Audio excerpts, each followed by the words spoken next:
So we're caught up in drama. Everybody's talking, we're caught up in problem. Everybody's talking,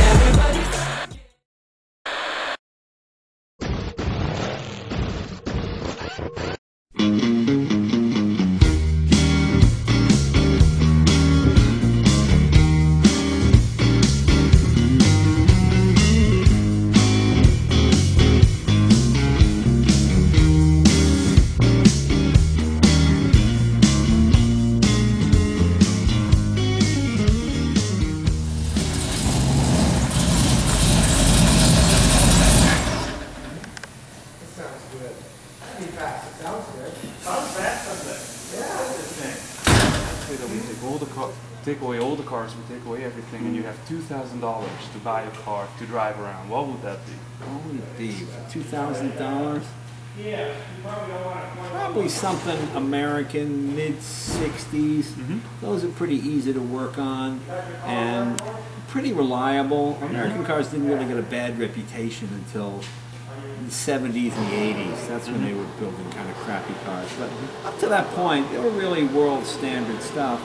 So you can get a pretty good American car with some personality and a big V8 for $1,500, $2,000. Probably what it'd be. Mid-60s Cadillac is fun. Something like that.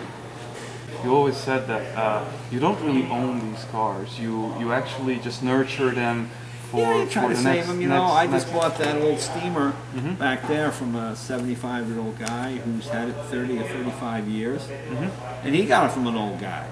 And so I'm just hours away from being an old guy myself, so the next person will have it. So that's what it is. I mean, you keep passing it down. I mean, I think we're finally at the point where it's become like artwork. I just saw that screen painting.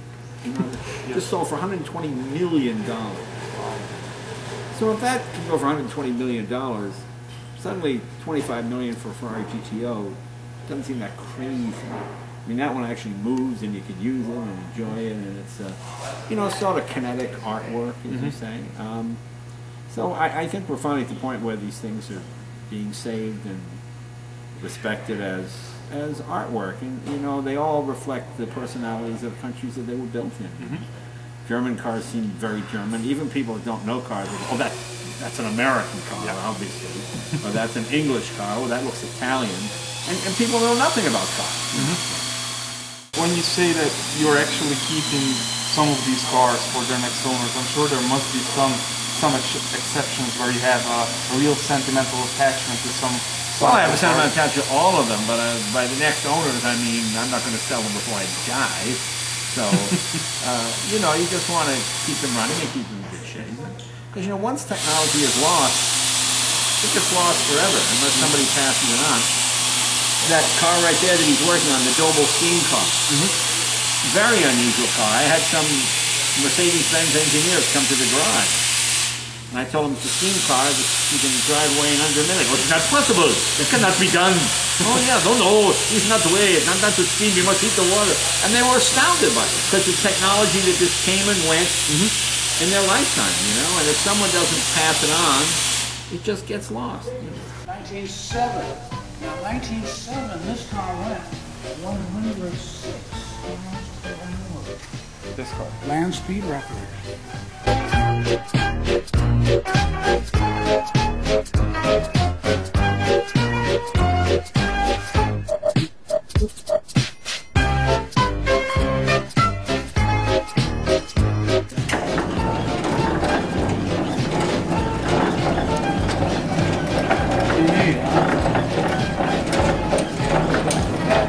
If you could sit down with anybody from the history of automobiles, who would you sit down with and what would you ask from him? A Bugatti would be interesting, Duesenberg, Bentley. But you know, the interesting thing is, these men did not work in a vacuum. A lot of these guys are very ego-driven, so consequently, if you work for me and you go, I invented this, now it has my name on it, and I don't know who you are. You know, there are a lot of unsung heroes. There were other people who worked for Bugatti and Bentley and Duesenberg and certainly Miller in the United States. It was a team effort with somebody being the focal point, somebody being the driving force. But really, no one person can build a whole car alone. If you're a good engineer, it doesn't mean you're a good designer. For example, the Duesenberg brothers were not good designers. So the first cars they made themselves, although engineering-wise, hydraulic brakes, overhead cams, all kinds of things, but they looked stodgy, so people didn't like it. So you bring in someone with a sense of marketing and flair. So you would find, if you went to any of those great workshops, that, you know, even Enzo Ferrari was really not an engineer. I mean, he had people, Colombo and all these other people who designed Lampretti, they all designed for him, but it has his name on it. So, like with a Formula One team, that everybody remembers the driver, whereas... Yeah, nobody remembers, the guy who actually built the motor. To answer your original question, certainly Toro Bugatti, W.O. Bentley. I mean, I think engineers will save the world, you know. Engineers, they used to say you can only feed 100 people with 1 acre of land. Well, now you can feed 1,000 people with 1 acre of land. Well, that's scientists, that's engineers, that's who comes up with it.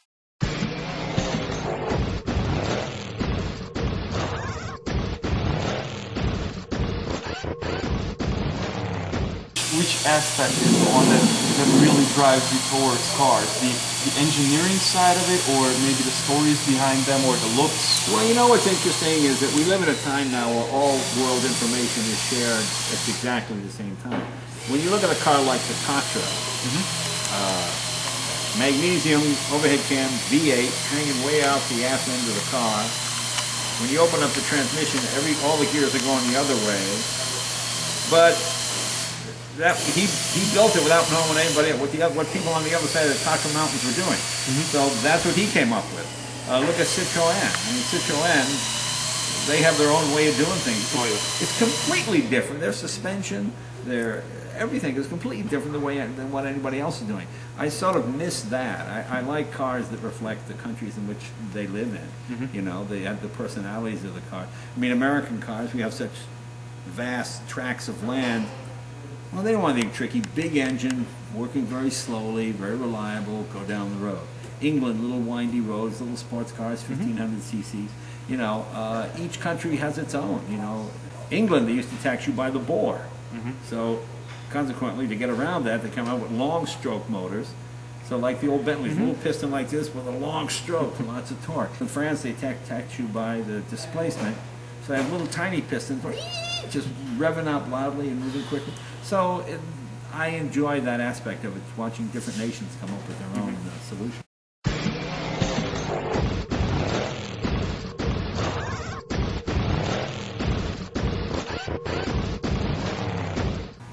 That particular steam car. That was Howard Hughes'. 130? Well, in 1925, Howard Hughes won 132.5 in that very car. It's very powerful. That's why we had to put those big disc brakes on. The car weighs 2.5 tons. And all you have is mechanical brakes on the rear. You got to be able. In LA, you got to just stop. In terms of acquiring new cars, which is the most exciting part for you? Well, the tinkering part and doing the research and finding out all the information about the car. That's I enjoy that. That's fun. The one thing you learn is no matter what kind of shape a car's in when you get it, you still have to redo it. So consequently, I don't mind buying something that's not running because I got to redo it anyway. You know, one of the rules is you can't restore cars right, sell them and make a living at it because it's too much effort to do. So most people, they make them look real shiny and whatnot, and they run okay and they stop okay, and then they sell them, and then you get it and you're not happy. And then you realize you've got to go through the whole drivetrain once again, you know. So I find when you're looking for an old car, you find an old car that's complete but not running, or maybe somebody took the head off, fantastic. You get a good price on it because it's not running. Nobody else is interested in it. So that's kind of the way I look at things. And do you get your hands dirty a lot? Oh yeah, my hands are dirty now. Just shaking hands with you guys.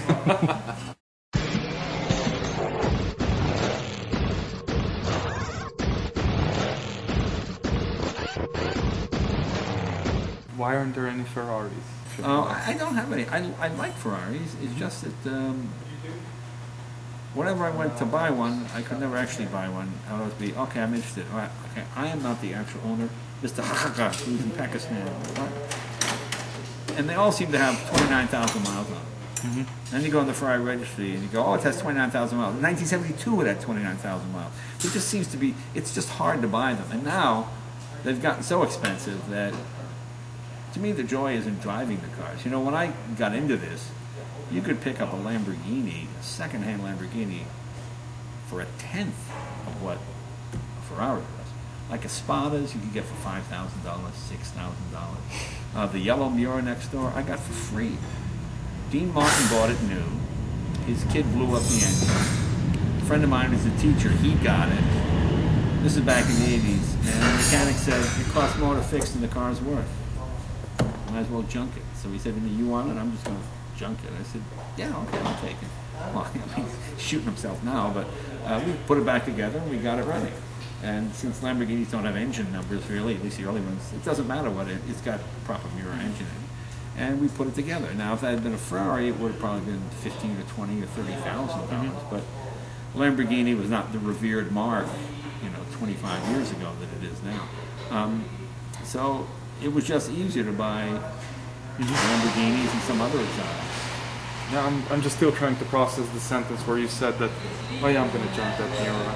It's just... Well, it's funny, but you live in you're young enough, so that seems ridiculous. But I'm old enough to remember when they were just old, worn-out sports cars that cost more to fix than they were worth.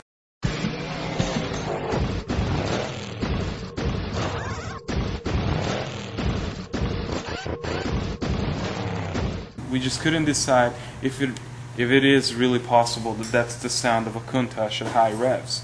Because we hardly hear a Countach at high revs, and it really sounded like a Grand Prix car, and we just couldn't decide if it really. Yeah, it's supposed to be there. Let's see, let's hear it. Ez egyessel talán kezdhetnénk, nem kell megijedni, hangos lesz.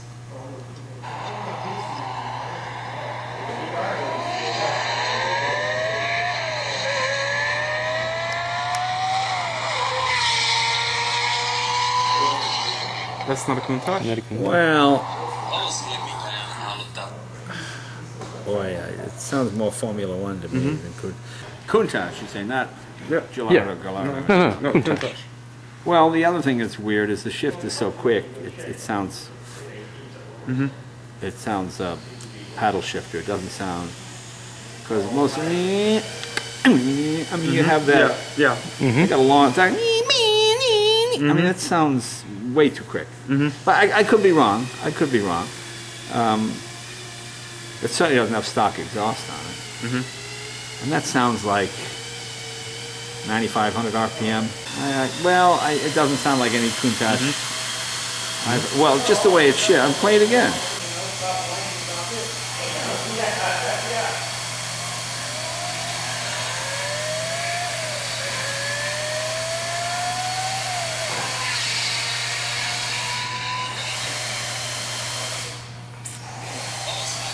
It's possible, but I say no. 5 liters, I don't know. It just sounds way too high.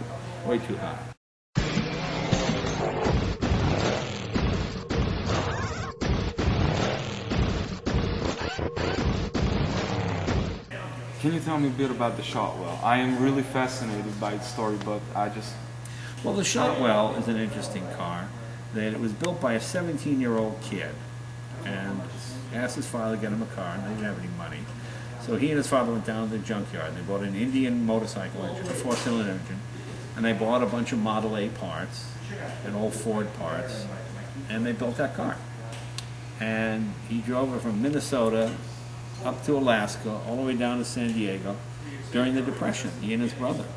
And they kept a scrapbook, and everywhere they went, people give them, the 2 boys in the homemade car, and, they always get in the local newspaper, that kind of stuff. But it was, he went on to be a Pan Am pilot, and it was a very well-engineered car, especially for a 17-year-old boy to build. And when he was in his 80s, he called me, I'd never met him, and he said, I know you like cars, I've got this homemade car, and I'm afraid that some motorcycle guys will take the engine out and then throw my car away. So I'll give it to you if you promise not to do that and fix it up. I said, okay. And so we got it all fixed up, and it turned out to be a nice story. His family came out. He had passed away, but his family came out, and we took them all for rides and things. And it's just that classic time in America when you could just build something and put it on the road without a lot of government interference, you know. I wouldn't want to get hit in it by an SUV, but, you know, just an interesting little piece of Americana.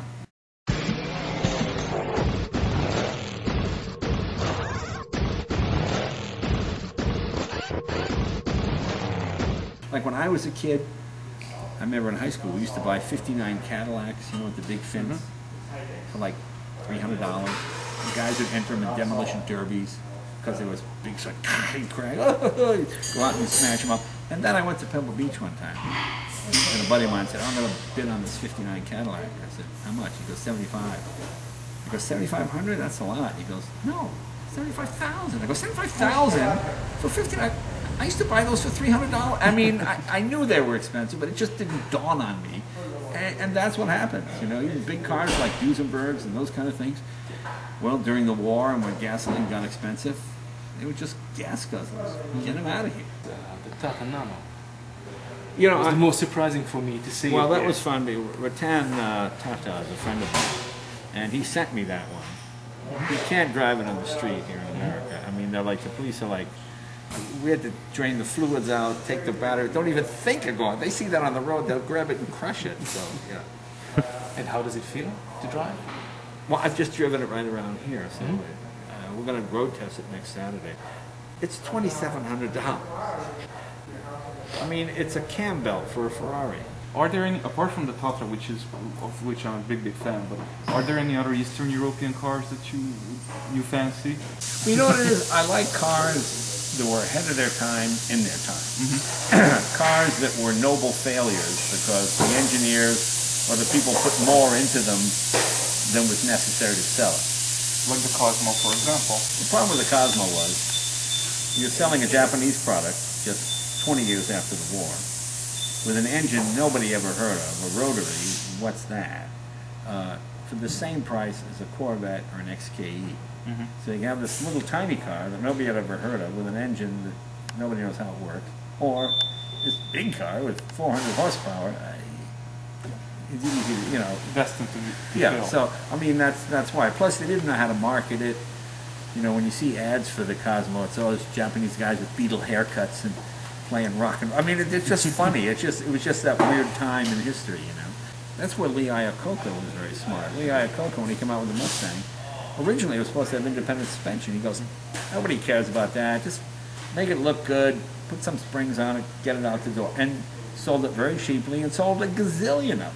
So, And give a lot of options for yeah, people. and then you could get options if you wanted, but that's basically what it was. Most people don't live, breathe cars. It's like buying a washing machine or something else.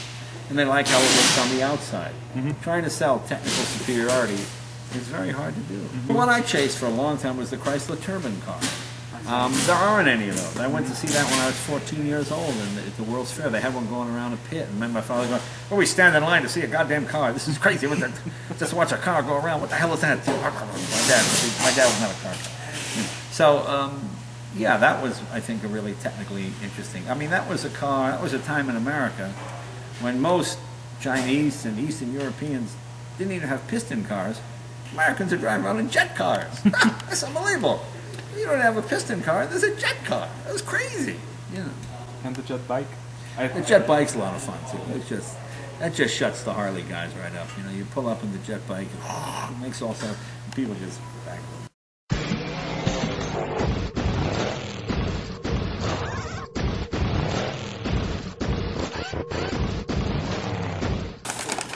Cool. Recognize the car? That is my first guess would be Toyota GT. Is that? Bingo. That is right. Exactly. That is correct. Yeah. Okay. All right.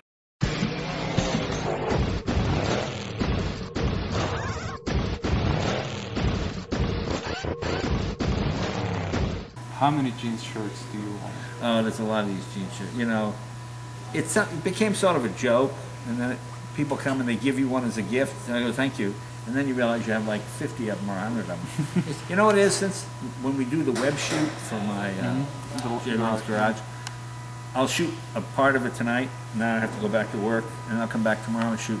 So if I just wear the same thing, it's easy to match. Yeah. You don't really know. And plus, if you're watching, if you're looking at the clothes I'm wearing, you're not a car guy, okay? Well, I mean, all the cars here are on the road. Every vehicle here you can take out at any time. They all drive. They're all licensed. You know, if you don't run them, they just sit. And